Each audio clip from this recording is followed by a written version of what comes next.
Good morning to one and all. This is my channel, the Advent of Nuclear Geology and Archaeology. So, welcome back once again after a long time doing a video. That is because I've been busy with my sample analysis. I'm sending these samples to South Korea to get it analyzed over there using the WDXRF, that is the wavelength dispersive X-ray fluorescence technique, a nuclear technique basically to analyze quaternary core sediment samples taken from the Krishna Delta basin. Okay, that forms the initial or the preliminary work of my MPhil research, and then I would convert it and then branch off to another branch of nuclear physics, the application of nuclear physics, because now I have the geosciences phase of radiation. Okay, I'm also looking for radioisotopes present in these core samples, as I have shown you.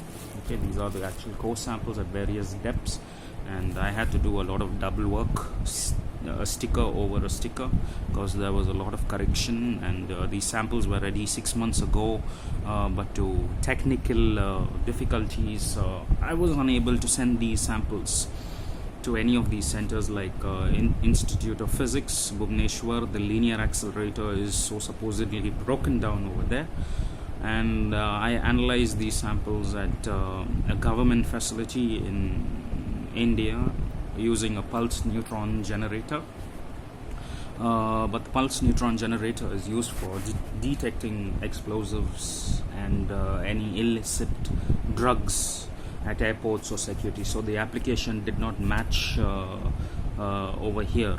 Okay, so be very careful when you go for these nuclear techniques to know the principle behind the application, the principle and the applicative part of the instrument. Okay, otherwise you will be wasting your time and you will be wasting the scientists' time over there. And therefore I suggest, do your background research very well. Beat anyone, beat a scholar in a foreign country or a scholar in India. So now I'm a little happy and free that these samples are finally going for analysis, and within a month's time I will get my results, expected results. So hopefully then I will start writing my dissertation, maybe 60 or 70 pages inclusive of everything, and publish the book and then get it converted into a PhD topic, and then I will start my research on radiation biology or radiation biology, however you choose to pronounce it. So right, this is the next phase of nuclear geology and archaeology, and this is what I want to explain to you all, is that every intricate bit of life on earth is connected.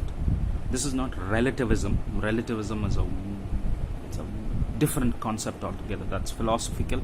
So, and this is not relativity also. So, but however, Vladimir Vernadsky introduced the concept of space of life, which is also known in today's scientific community as the biosphere.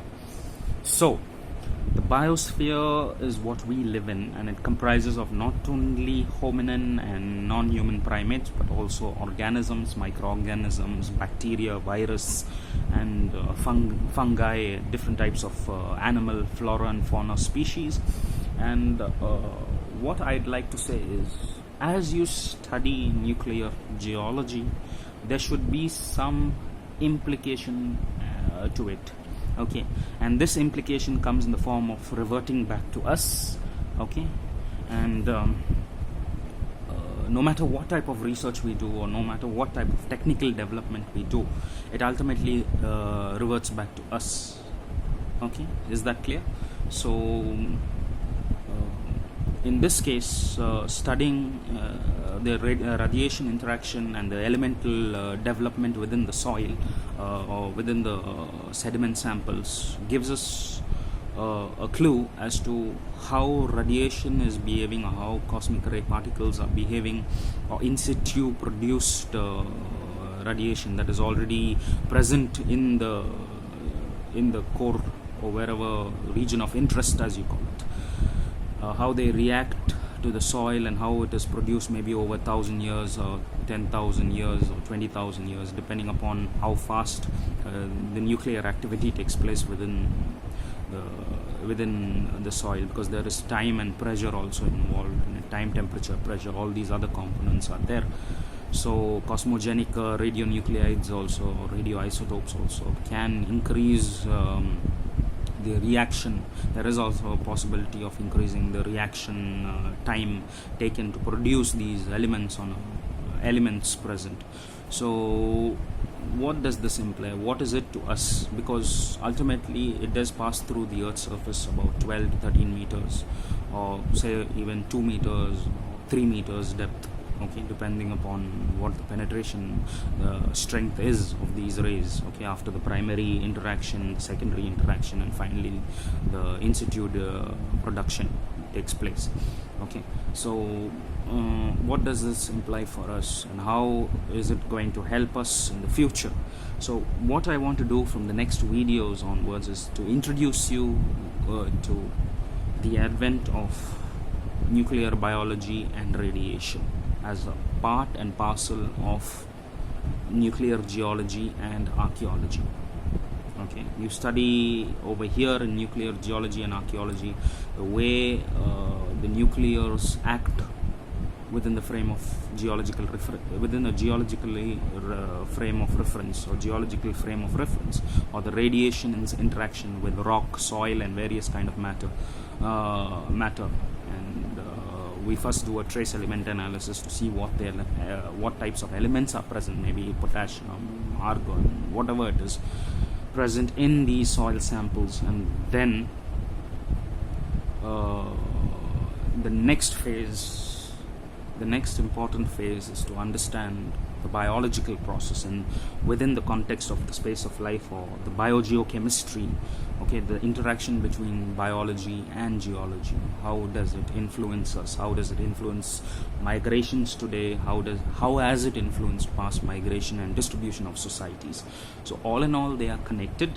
Okay, they are scientifically connected, and they come under the umbrella term of cosmoclimatology. Okay, I am writing research papers on it, trying to connect and make sense of that, and shortly this work will be done. I've already started my research work by collecting data, operations research, by collecting data on induced radiations, or cell phone radiations, computer radiations, nuclear reactor radiations, as opposed to natural radioactivity, or a natural radioactive background in certain loopholes, loophole regions, as I call them, as I term them as, in the world.